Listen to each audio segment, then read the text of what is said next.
Thank you, Karandi.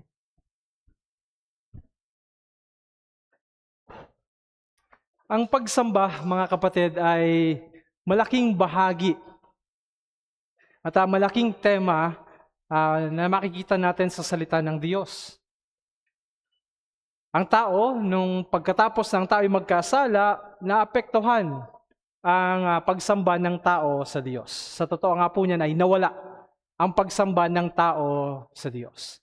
At sa biyaya ng Panginoon, nakikita natin sa banal na kasulatan kung papaanong inaabot niya ang tao patungo sa panunumbalik ng relasyon na magpapanumbalik ng pagsamba ng tao sa Diyos. Dito natin nakikita na ang layunin ng Diyos sa tao, sa kanilang relasyon, sa relasyon ng tao sa Diyos, ay mapapangibabawan at iikot sa gawain ng pagsamba.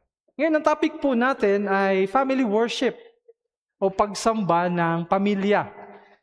I-differentiate po natin ito mula sa pagsamba ng iglesia o ng mga mananampalataya kagaya ng ginagawa natin ngayon sa pagsamba sa loob ng tahanan.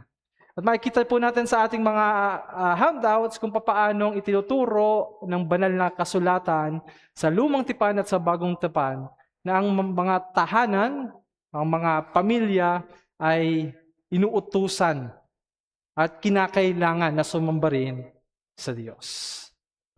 So family worship, by the way, disclaimer lang po mga kapatid, halos lahat o karamihan ho dito po sa nasa ating handout natin po pag-aaralan ngayon ay mula sa presentation ng ating kapatid na si Brother Jezreel Madza. Okay? Yan po yung ginamit siyang outline nung kami po ay nagkaroon ng devotion doon po sa ating ASOC meeting. So ano pong kahulugan ng family worship?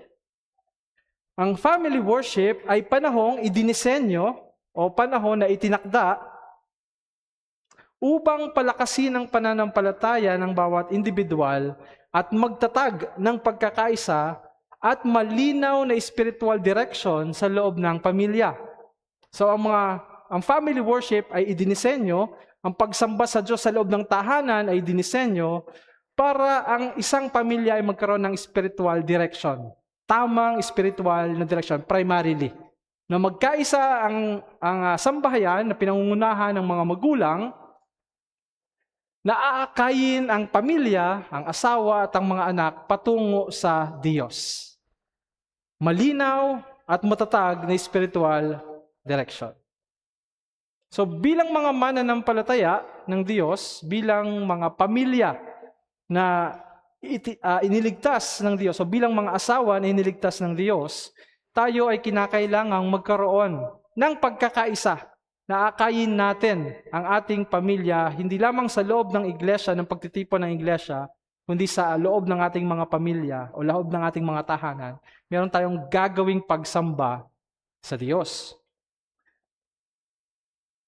And then meron po tayong mga misconceptions, yung ano ang family worship, what it is not, o ano yung hindi nararapat na maging kaisipan sa family worship. Number 1, hindi ito pamalit sa pampublikong pagtitipon ng lokal na iglesia o pagsasagawa ng mga sakramento. Hindi po natin pwedeng sabihin na magpa-family worship na lang ako kasi hindi ako makaka-attend sa pagtitipon ng iglesia. Ito po ay hindi magkapareho. Ang pagsamba ng iglesia na ginagawa po natin ngayon every Lord's Day, yan po ay hindi mapapantayan at hindi dapat palitan ng family worship. Lalo't higit, yung mga ginagawa dito sa iglesia, kagaya ng ating pagsasagawa ng sakramento, kagaya ng baptism, at saka ng Lord's Supper. Ito po ay ginagawa lamang sa loob ng iglesia at hindi natin dapat gawin sa loob ng ating mga tahanan. Number 2, hindi ito dapat maging mabigat, legalistiko o nakaka-overwhelm na gawain na nagdudulot ng kasamaan ng loob o ng sama ng loob. Sabi po dito na hindi ito dapat maging mabigat, hindi ito dapat burdensome, na para siyang mabigat na batas o utos na dapat gawin ng isang pamilya.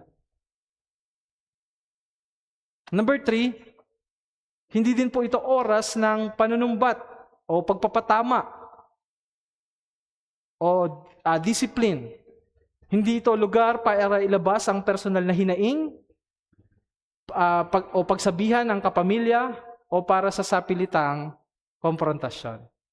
No, kagaya ng ating pagsamba, kagaya ng ating mga pangangaral ng salita ng Diyos at ginagawang pagsamba, ito ay ginagawa natin para lumapit sa Diyos at hindi para sa ating mga personal na mga hinaing o mga problema sa isa't isa. Then, ikaapat, ang family worship ay hindi dapat ito ituring na karaniwang gawaing pampamilya. Ito ay espesyal. Iba ito sa karaniwang libangan ng pamilya. Hindi ito routine.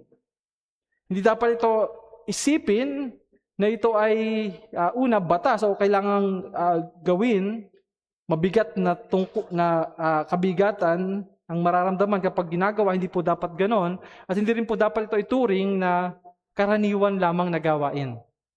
Kagaya ng libangan ng pamilya o kung meron mang monthly outing o paglabas, usapang sekular o yung mga pag-uusap tungkol sa school o mga hindi religious na mga bagay o hindi tumutukoy sa kabanalan o sa salita ng Diyos.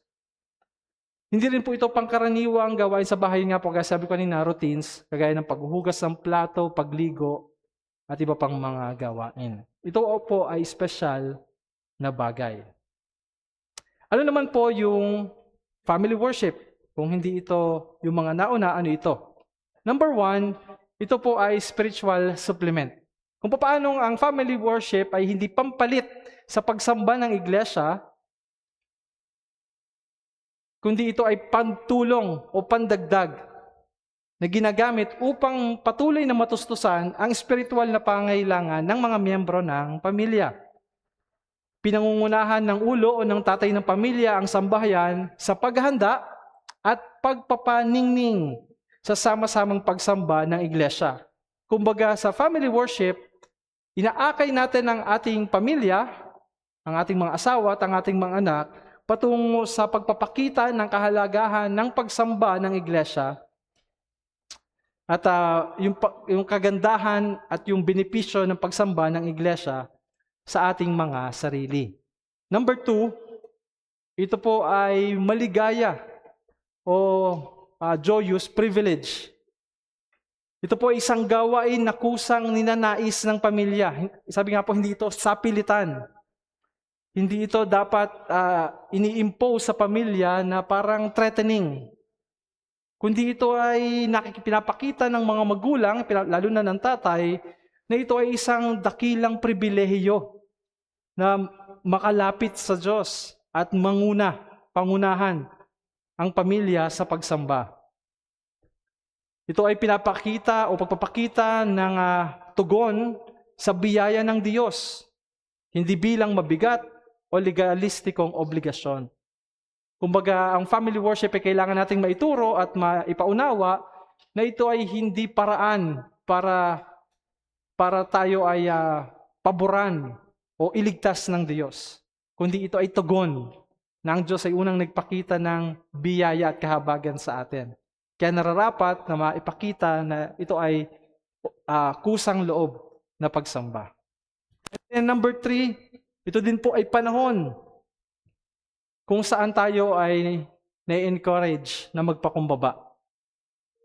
Ito po ay isang sinadyang oras ng pagtatalaga sa Diyos kung saan ang biyaya ang sentro. Hindi ang ating mga gawa, kundi ang biyaya ng Diyos. At ang pamilya ay nagtitipon bilang mga taong nangangailangang kay Kristo. Kung paano ang ating mga pagsamba sa ating iglesia ay Christ-centered or God-centered, ay pinapakita natin sa bawat talata ang ating mga kawalan ng pag-asa sa ating sarili at nakita natin ng lahat ng ating pag-asa kay Kristo, ganun din po ang bawat family worship.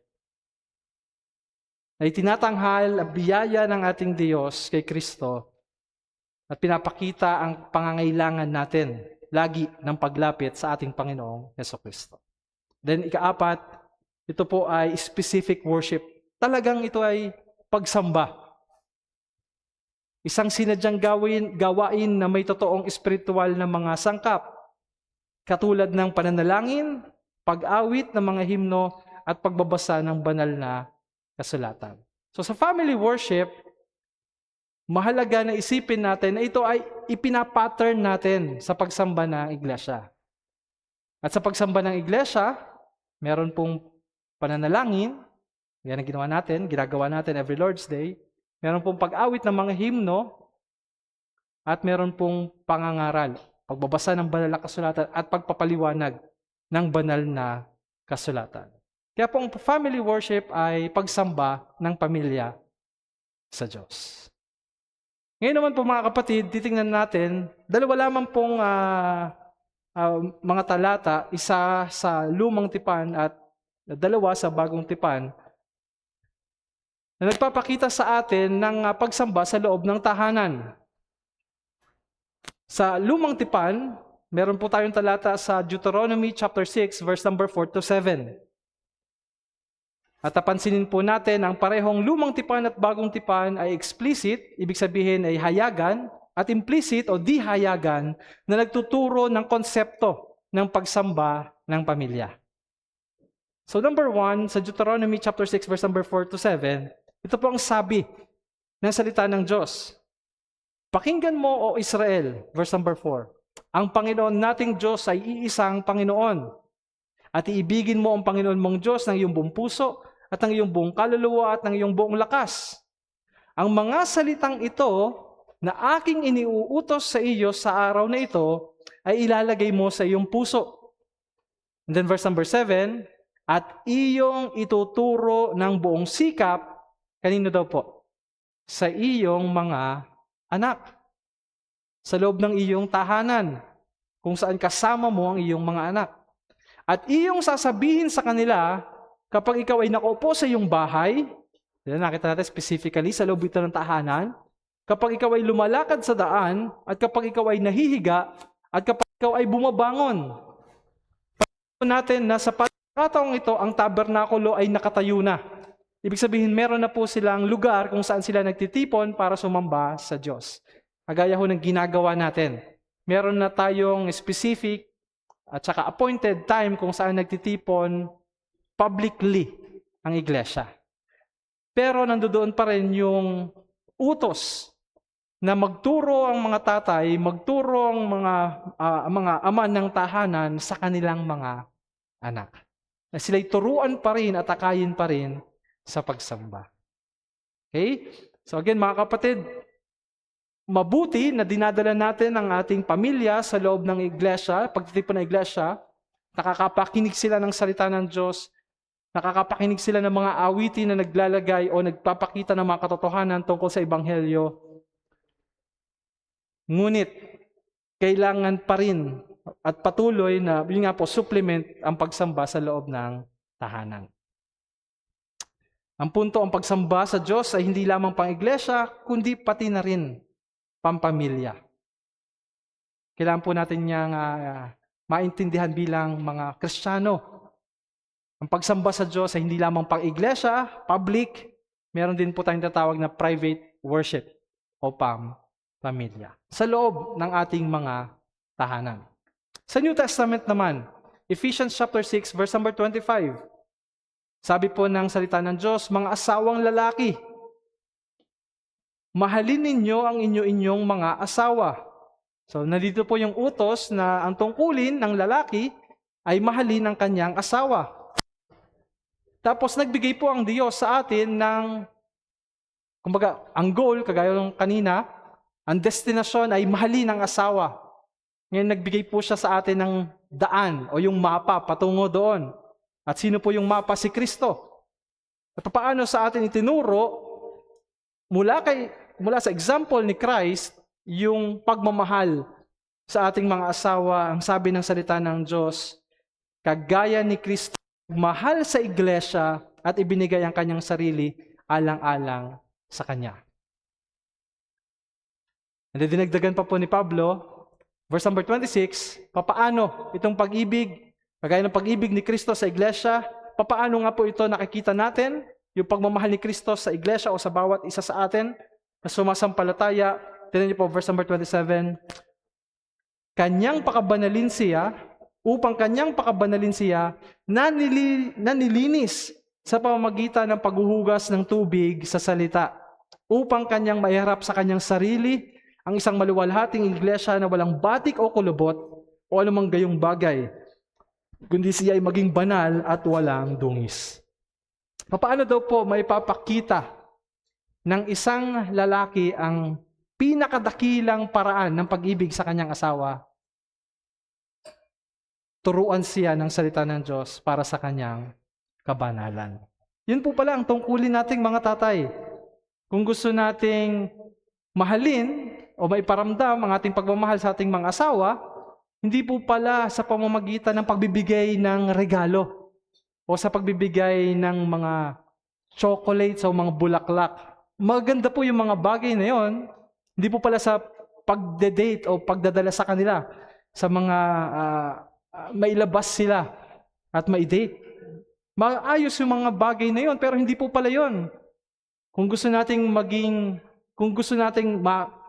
maranasan o magawa yung example ni Christ, ito ay sa pamamagitan ng paghahangad natin ng ating asawa ay dala sa patuloy na kabanalan. Na sila'y lumago sa kabanalan. Paano po ito nangyayari? Paano po natin ito magagawa? Isa po makakatulong diyan ay ang family worship. Kung saan maituturo natin sa ating mga asawa ang mga katotohanan tungkol kay Kristo at ang ating mga asawa ay magiging kawangis ng ating Panginoong Jesucristo. Sa pamamagitan po ng family worship, may papakita ng asawang lalaki ang kanyang pag-ibig, kagaya ng Panginoong Jesucristo sa kanyang asawa. Ang punto po natin, ang family worship ay isa sa pagpaparanas ng asawang lalaki ng kanyang pag-ibig sa kanyang asawa. And then, dagdag pa po ni Pablo, o nauna po ito sa Ephesians chapter 6 verse number 4, ito naman po yung tungkulin naman ng tatay sa kanyang mga anak. So nakita natin yung Ephesians 6:25, tungkulin ng asawang lalaki sa kanyang asawang babae. Ngayon po ay tungkulin ng asawang lalaki sa kanyang mga anak. Sabi po sa verse number 4, mga ama, huwag ninyong ibunsod sa galit ang inyong mga anak, kundi akayin ninyo sila sa pagsasanay at pangaral ng Panginoon. So napansin po natin, hindi ho nagbago. Kung sa lumang tipan ay ina-encourage at inuutusan ang bawat pamilya na sumamba sa Diyos privately sa kanilang mga tahanan, sa New Testament nakikita natin na hindi nawawala nga nandoon ang tungkulin ng pag-aakay sa mga asawa at sa mga anak sa pagsamba sa Diyos sa loob ng mga tahanan.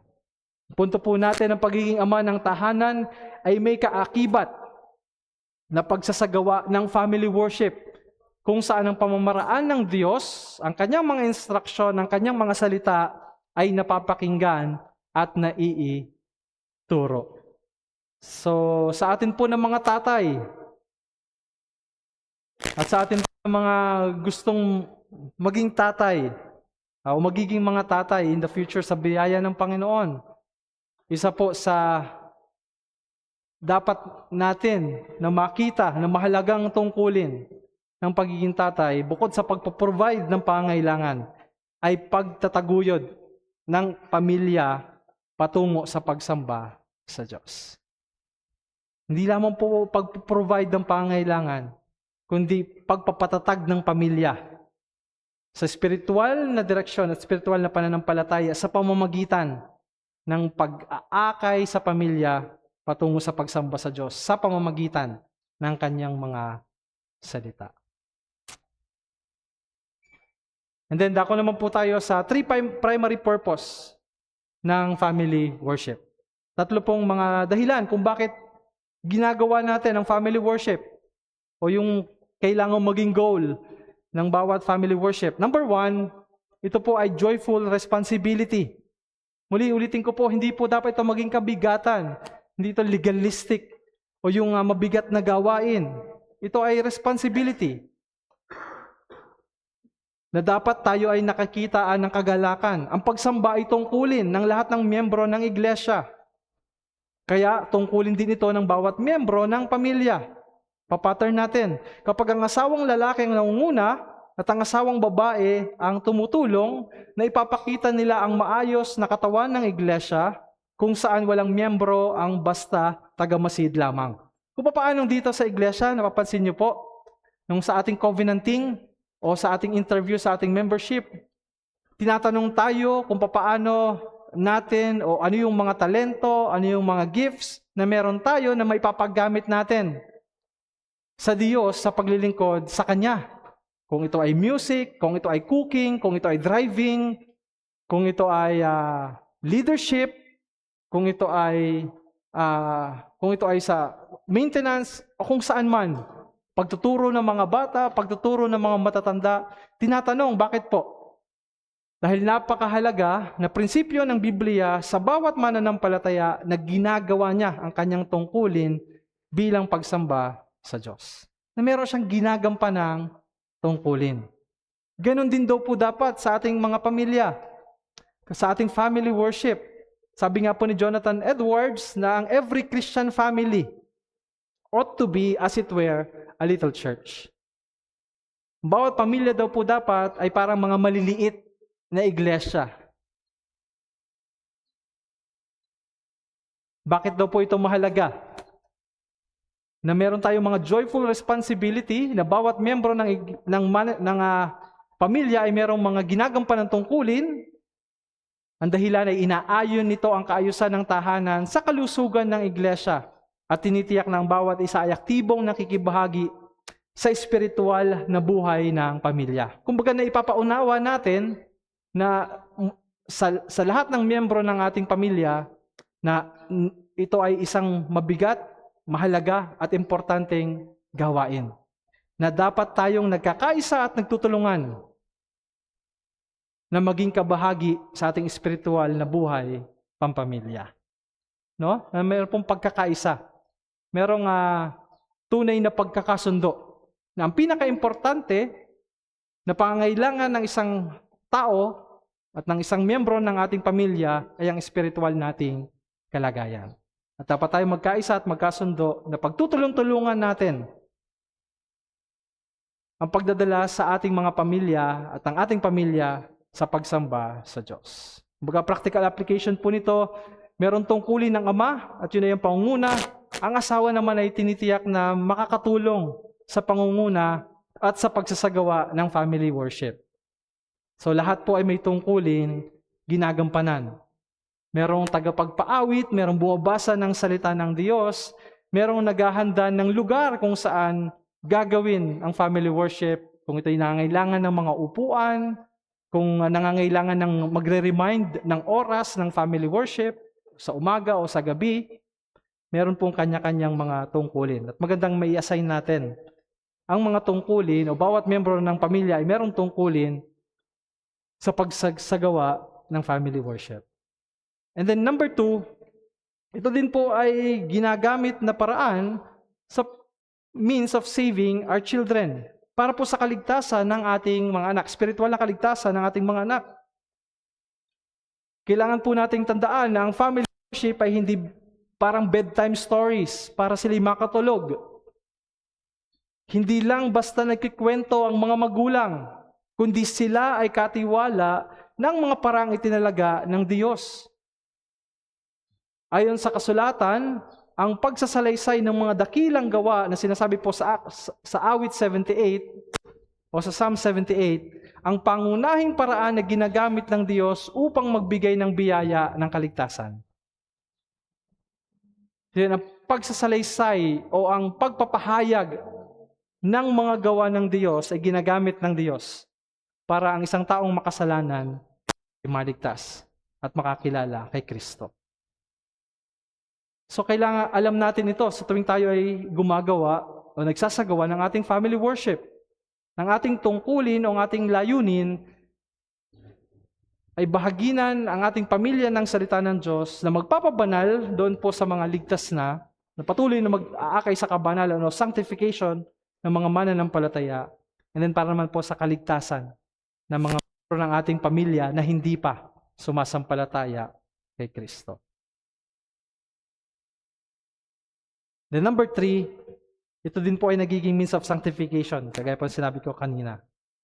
Ang pagdadala ng mga paraan ng biyaya sa loob ng tahanan ay nagpapaalala sa mag-asawa o sa kung sino mang miyembro ng pamilya na sumasampalataya na ng Ebanghelyo araw-araw.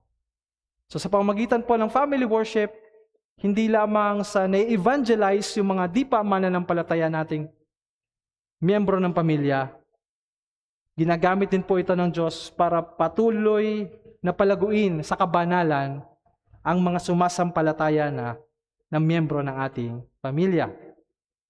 Pinapabanal nito ang pagsasama ng mag-asawa sa pamamagitan ng tiyak ng mga salita ng Diyos. Kaya po sinasabi sa John 17:17, ang panalangin ng Panginoong Jesucristo na tayo ng mga sumasampalataya ay mapabanal sa pamamagitan ng salita ng Diyos. Sa pamamagitan ng salita ng Diyos, tayo araw-araw ay nakikita ang pamantayan ng tamang asal at pagmamahalan sa loob ng pamilya. Ito po yung asal o paraan ng pagmamahal na nakikita natin sa ating Panginoong Jesucristo. So mga kapatid, finally, gaya po ng sinasabi sa James chapter 1 verse number 25, sabi po ni Santiago, ngunit ang tumitingin sa sakdal na kautusan, ang kautusan ng kalayaan, at nananatili na hindi tagapakinig na malilimutin, kundi tagatupad na gumagawa, siya ay pagpapalain sa kanyang gawain. Nakita po natin dito na ang isang tunay na mananampalataya, ang isang tunay na matatag at matapat na mananampalataya, ay hindi lamang tagapakinig ng salita ng Diyos, na pagkatapos ay nalilimutan o hindi isinasabuhay ang kanyang salita. Kundi ang tunay na mananampalataya ay nakikinig at tinatanggap ang salita ng Diyos. At nakikita itong may aplikasyon sa kanyang buhay, hindi lamang sa loob ng iglesia, di saan man siya mapunta, lalo't higit sa loob ng kanyang tahanan. Kaya pong hamon sa bawat isa sa atin, tayo naway makita ng mga tunay na mga sumasampalataya sa Diyos. Makita ang tunay na aplikasyon ng mga salita ng Diyos sa ating mga pamilya. At inaakay ang ating pamilya sa pagsamba sa Diyos, sa pagtuturo ng kanyang mga salita sa loob ng ating mga tahanan.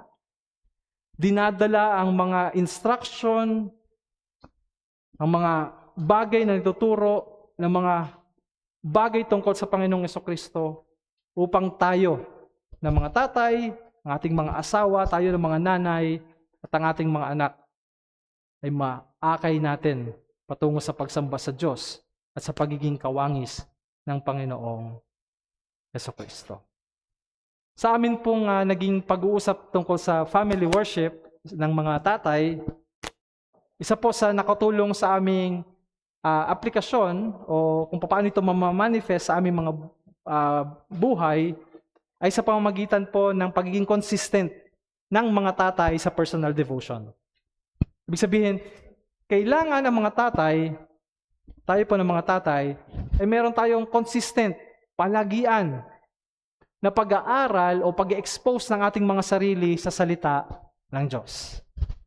Ibig sabihin, hindi dapat natin kinaliligtaan na tayo ay nag-aaral ng salita ng Diyos. Bakit? Dahil pwedeng gamitin natin yung ating mga natutunan ng mas maagang oras sa oras at panahon ng family worship.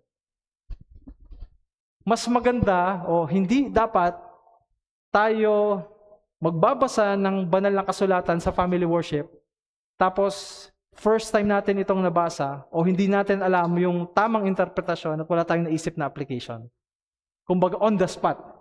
Sige, family worship time, may magbabasa ng salita ng Diyos, may mamumuna sa pag-awit, may mananalangin, tapos pagdating sa tatay, hindi siya ready sa pagtuturo o pagpaliwanag ng salita ng Diyos. Paano ito may tatama? Sa pamamagitan ng mas maaga na pagbabasa ng tatay, pag-aaral ng salita ng Diyos at pag-iisip kung paano ito may a-apply sa kanyang buhay at sa buhay ng kanyang pamilya. So kung ang mga tatay magiging consistent at faithful sa kanilang personal devotion, meron siyang madadala na maituturo sa kanilang family worship. So, in-encourage po tayo ng mga magulang na maging consistent tayo sa ating personal devotion upang nang sa ganon, yung babasahing talata sa ating family worship ay yung pinag-aralan na natin ng mas maagang oras, na pagnilay-nilayan na natin at nakaisip na tayo mula sa Diyos ng specific at matapat na application ng ating binasang mga talata. So, ang personal worship ay magfu-fuel o yung parang magiging gasolina ng family worship.